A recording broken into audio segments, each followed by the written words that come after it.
Hello sa inyo mga ka-sideline. Ako nga pala si Jason, di man maaga pero masipag. Ngayon nga pala ako papasok sa trabaho. Yan, ang oras ngayon ay 8 AM.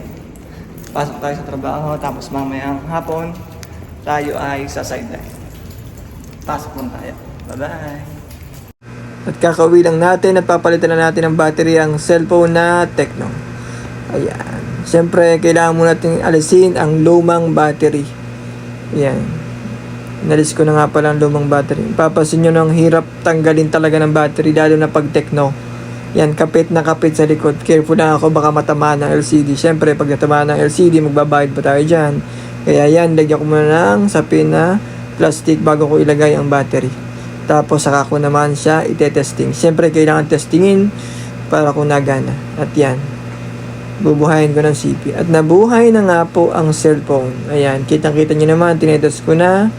Gumagana na siya. Pagkatapos nyan, i-fix na natin ang LCD. Ang battery pala. Ayan. Since okay na siya, ayan, fix na natin ang mga tornilyo. Binalik na natin lahat para sure na walang naiwan. Tapos nilagyan natin pang kapit para matibay. Siyempre, dahil nakita kong basag ang LCD, binigyan natin siya ng free LCD. Lahat nga pala po nagpapagawa sa akin ay free LCD.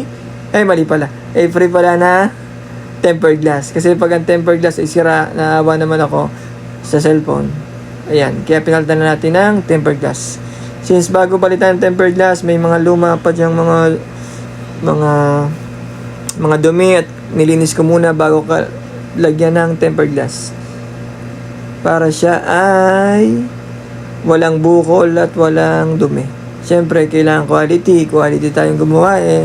Baka Jason yan. Baka ka-sideline TV yan. Kitang-kita nyo pulidong-pulido. Focus na focus tayo sa goal. At yan, nilinis ko nga pala ang aking gamit. Baka magalit si Mahal. Ayan. Since okay na, magpapagawa yung cellphone, message nyo na ako. Laptop, computer, printer.